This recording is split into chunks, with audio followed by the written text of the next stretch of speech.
and I'm back. Of course I'm back. Why do you think I'm going anywhere? I'm not going anywhere. Oh my God. Quit asking me that. But I do think that I'm gonna try something different today. Different than my last video. So anyway, all of you guys have been asking me these questions like, tell me how you met your husband. You talk about not using drugs or alcohol and being sober. How did that happen? And all this kind of stuff. And so it was interesting because a little strange thing happened today. So this girl commented and she said, I wish I could listen to your, you do daily meditations in the morning because your voice is so soothing, which is interesting because I literally, right before I made this comment, or made this video, I got a comment on one of my videos from somebody that said, your teacher was right, your voice is so annoying. But anyway, so I was like, okay. And it's interesting because, like, if you've heard me talking in my videos before, I've always hated my voice. It was something that took me a long time to get over. Now I kind of love my voice. It's me. Hey, it's me. I don't hate anything about myself. That's just who I am today. There are things I would love to change, but my voice is not one of them today. My voice makes me unique, and I love that about myself. And I'm a person that believes in embracing our eccentricities and those things that make us unique and different. And those things are what are called character and what build us. And I'm a person of character today. But it took me a long road to get there, and so I want to talk about that first. But I was sitting here, oh, and then my friend Brittany, I love you. Hey, Brittany, if you're watching this video. I had this conversation with Brittany years ago, and she was talking about, like, the law of attraction and the secret and like bringing things to you and that you have to write them down and you have to believe in them every day and all this kind of stuff. And like I said, you guys, this is gonna be a little bit of a different video. And so anyway, she tweeted me out this video today that Oprah does these life lessons, and she had done this life lessons years ago about surrendering to her higher power, but it could be to whatever, the universe or whatever you believe in. And in there she's talking about how she really, really wants a part in the color purple. And it's just not gonna happen for her. And so she is like, believes in this and believes in it. She's just kind of like, you have to watch the video. It's fantastic. And I retweeted it if you wanna go to my Twitter. Go to my Twitter and follow me. I love you guys. But anyway, no shits, no giggles, I do, seriously. But anyway, and I was thinking about that today. I was like, this is so funny because, like, had you asked me where I thought my life would have been 5 years ago, or 10 years ago, that I would be married to my husband who I adore and his family I adore, and that, you know, that I could have been so lucky to get him, and that I'd be living in my house I'm living in and have these 3 amazing dogs and be able to write books all the time and be able to be on BookTube, which then came onto this. I mean, it's just like, you guys, my life just gets better and better and better. It's so awesome. So if that means I have to take a few or 5, 10, 20, 100 hate comments from people, I'm okay with that. I mean, I've lived an amazing life, and I think everybody out there can live the amazing life too. Live an amazing life, to be grammatically correct.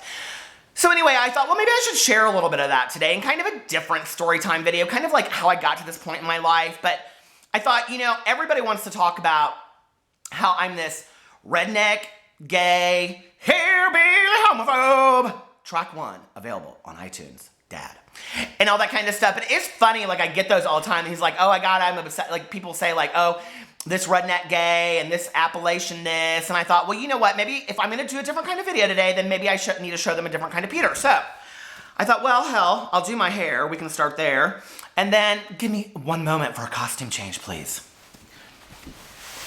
So I thought, well, hell, baby, this one can wear a suit and tie. So put it on, Peter. But listen, I don't really like to wear a suit and tie. But just get that for just a second there. I don't drink beer, but when I do, it's Dos Equis. Anyway, let's just say for a second that I may not be the best guy in the world, best dressed guy in the world. I may not be the best looking guy in the world. I may not be the most masculine guy in the world, although many have told me that I'm not bad when I'm in between their thighs. Like I've said before, Charles Gross thought that was iconic. Charles Gross called me iconic. Shane Dawson called me king. It hasn't been a bad 3 weeks. So you know what? Hey, why not a suit? Why not a tie? Although I hate suits and ties. That's why I wear t-shirts every day. And you know what? You should be who you want to be. And you should be fabulous. And you should be happy. And you shouldn't be worried about the rest of the fucking world. But let me tell you, my hair is kind of cute. It took me a long time to get there. So let me tell you what happened to me, okay? So a lot of people have asked, well, Peter, What did you get sober from? Well, it's a sad, sad ass story. I started drinking when I was 12 years old. Got my good drunk when I was 12. I come from a long family of alcoholics and addicts, and I'm going to try to kind of juju this up a little bit and make it funny, but it's really not funny. And so from drink one, I was on, and I can remember being at the Mohawk Trails Elementary School with my friend and 2 other girls, and they were like getting real sick. And hey, listen, I've heard this story a lot through the years, and I can remember being on the swing set and seeing the stars, and I thought, this is it, man. This is the life right here. And from moment one, I was totally hooked. And after that, I would do anything I could to get drunk, stealing liquor from my parents, liquor from family members, anywhere. Constantly trying to do anything. That went on for many, many years. That led to pot, cocaine, ecstasy, pills, cocaine, crack cocaine, anything you could possibly imagine, with the exception of crystal methamphetamine and heroin, because those were the only 2 things that weren't available, or I had never been offered back then. But I can tell you right now, I probably would have used those 2. So let's flash forward through a lot of this, and I'm going to be really honest with you. If you want personal advice based on my personal experience, or you need help for a family member or whatever, please email me, please direct message me, and I'll help you the best I can. But there's a lot of things I can't talk about on camera, and a lot of people will know what I'm saying. So anyway, at 22, I went into my last treatment program. I had 2 Class D felonies, I had a fake ID, and I got arrested on it. I had plea bargained down the case, but if I drank on this probation, I was looking at going to prison. It was not pretty. Baby, I ain't gonna make it in prison. Have you seen those prison shows? Have you seen Lock Up Raw? Have you seen 60 Days In? That's in Southern Indiana. I wasn't going there, okay? I wasn't, because I was gonna need to be somebody's daddy. I mean, I was gonna need somebody to be my daddy if I went in there. And listen, I wasn't looking for a date in prison. So anyway, my dad drove out at 5 o'clock in the morning. I drove almost through the Perkins restaurant. Perkins is like a Denny's. And put my car in the ditch. And my dad came out at 5 o'clock in the morning and found me walking over the overpass in a pair of boxer shorts and combat boots, shirtless, with a biker jacket on. It was probably a pretty hot look, though, actually, back then. That would actually make for a really good photo shoot. But anyway, he looked at me and he put me in the back of his car with my stepmom in there. And here's my dad in a suit and tie at 5 o'clock in the morning. And he goes, I've had it. I'm done with you. You can go to treatment or you can go to prison, but I'm done. I'm not helping you anymore. I was 22. He was paying all my bills. And I was in college. He goes, I'm not helping you anymore. I'm not paying for your education. I'm not paying for your apartment. I'm not doing anything anymore. You need to either go and get it settled or whatever. So I went into treatment for my last time. And I don't know, something clicked in me in there. And I can remember being in a group and asking the counselor, how many people make it sober? And she looked around the room and she said, there's 30 people in here. One of you will be successful. And I thought to myself, I'm going to be that one. And listen, I had no desire to be clean and sober. I looked at my counselor and I said, she started talking about the cocaine, the marijuana. I said, hey, wait a second. I'm here for the alcohol. I'm not here for the rest of all those party favors. I'm not done. I'm not done. Okay. And then I thought, well, I could give up the alcohol for maybe 6 months and all this kind of stuff. But the rest of it, I wasn't giving up. So this is kind of a funny story. And I am kind of telling this tongue-in-cheek, but it's really not funny, you guys. And it was really probably the most desperate point of my entire life. And actually, a week before I went into treatment, a friend came into my apartment, and I had an ashtray turned over in my bed and like 3 empty bottles of Jack Daniels. And she looked at me and she goes, this is really sad. And she goes, I'm afraid that you're not going to live. And I said, I don't really care anymore. She goes, I said, I don't really care if I live or die. And I didn't. I wasn't suicidal, but I didn't care if I lived or died. And so anyway, New Year's Eve, there was this big New Year's Eve sobriety dance in Indianapolis. And so I asked my counselor, I said, can I have my hairstylist come in here and cut my hair? Charles will love that one. So anyway, so that I can look good for the dance. And she said, no, princess. She said, in fact, you can stay back and think about your sobriety and while everybody else goes to the dance. So I did. And I watched the ball drop by myself. And I will never forget this. I sat outside smoking a cigarette in Newport in the snow, and it was like blizzard conditions that year. It was 1994, and my sobriety date is December 17th, 1994, and I was standing outside in the snow, and I looked up, and something real serene and peaceful and spiritual came over me, and I thought, the party's over, and you don't even realize it. Your life is passing you by. It's done. And you are muting yourself with drugs and alcohol, and you could have this amazing life. So on that day, on New Year's Eve, going into New Year's Day of 1995, I decided, this one right here, sitting here, Peter Mon, decided that whatever it took, Whatever gig I had to do, whatever anybody told me to do, I was going to do because I was going to not ever use another drug or drink in my life again because it was muting my existence, it was muting my life, and I didn't want it in my life anymore. So I was willing to do everything that anybody told me, and to this day I have still done that, I hope, kind of. I'm not perfect, but I do the best I can. And it has led me to have this absolutely, absolutely amazing life. 8 years ago, my mom got very, very sick. I'm an only child. Up till then, I had lived my dreams. I did all these kinds of things career-wise that I wanted to do, but I was kind of in a plateau.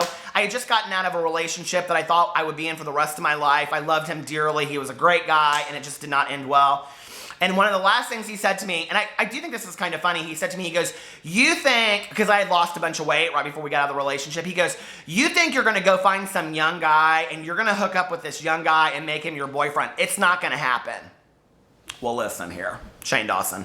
But anyway, so my mom got really, really sick. She was 64. She had this weirdo disease called Wegener's vasculitis granulomatosis. It comes out of nowhere. It was misdiagnosed for months. She went into a coma, and then my mom passed away in May. And I will never forget sitting in the hospital room that night with my mom. And I'm trying not to make this a real emotional video, but I can remember my mom in the hospital bed, and my aunt's going crazy, and my mom had just passed away, and I remember sitting there looking at my mom and touching her hand, realizing it was probably the last time I was ever going to touch my mom's hand, and I thought to myself, we're born, we live, we die, and what we put in the middle of it is ours to do with. And that woman lived, but she was very, very afraid of a lot of things, and she did all these things she wanted to do. She wanted to live in a houseboat in San Francisco Harbor, and she wanted to be a trial attorney, and she wanted to make costumes for Universal Studios. She wanted to do all these really cool things and live in New York City and go to Elaine's and have drinks, on a Thursday night with Woody Allen and all these my mom had all these dreams of things she wanted to do, and she never did. So I vowed on that day I was going to start living my life, and following that same year is when I met my husband. He's 12 years younger than me. People ask me all the time, they're like, how'd you meet your husband? Well, I was in a gay bar here in Indianapolis, and I saw him giving birthday spanks to one of his friends, and I thought, well, he's kind of cute, and I'm real into Latinos anyway. Latinos do it better. Hola. Hola. So anyway, and this was when MySpace was around. Jeffree Star could be my boyfriend if I had hunted him down on MySpace, but I didn't. Can you imagine me as Jeffree Star's boyfriend? Me and Jeffree Star, we would own the universe right now. And if you hate Jeffree Star, get over it. So anyway, I'm looking through MySpace one night, and I find Alex on there, and I sent him a message, and I said, I saw you out, you're very attractive, and you have kind eyes. I'd like to take you out on a date. And he said very romantically, thank you, I'm not a kind person, and I'm still into my ex-boyfriend. So I was like, all right, hit me up when you're done. So I had planned to move to Denver about 6 months later, and I got this message from him on MySpace that said, when are we going on that date? And so we went on a date, and it was the most incredible date in my entire life, and ever since then we've been together, and we got married 5 years ago in Las Vegas at the Cosmopolitan with 30 of our friends and family. Legally married 2 years later, and total marital bliss. Are you kidding me? No, we fight all the time. We've had issues. I love my husband. It's good and it's bad and whatever. And that's what a marriage is. You work through that shit. That's what a relationship is. It's real, okay? And it's not about all the romance and rings and all that kind of stuff. It's that you walk by him in bed at the end of the night and you cover his feet with a blanket because he's cold. That's what a marriage is, okay? And if people don't get that, then don't get married. So anyway, I love my husband, and listen, he is the love of my life. And we have had some shitty times in our marriage, but we have worked through it. So anyway, that's kind of where I'm at today in my life. And then I started this BookTube channel 4 months ago, and I hid it behind his back because he thinks I start too many projects. He's like, you're always starting projects. You're always doing this. You're always doing that. He's like, you're just too much. You're too much. People all my life have told me I'm too much. I'm a dreamer. I'm too much. And he doesn't really care, but he's like, just stick to one thing. You're going to write a book. You've got 15 ideas. Pick one and stick with it. And he's right. Kind of. So I went behind his back and I started a BookTube channel. He laughed so hard. He was like, that is so hilarious. He thought you need to go behind my back, but I did. So anyway, I started the BookTube channel, and I fell in love with BookTube. And then one day I was just like, what the hell am I going to do with this channel? And so I started putting up this commentary about Karina Kaboom and her blue nail polish, of which I own Karina Kaboom, probably some of the best times of my life, because the last 3 weeks have been incredible. Whoever gets to have a tweet go out from Shane Dawson that says, Shane Dawson that says, Peter Mon is my new king of YouTube, or whatever he said. And then Charles Gross called me iconic, and Trisha Paytas is putting up Snapchats of me, and Jenna Marbles tweeted something out about me. You guys, it's absolutely amazing.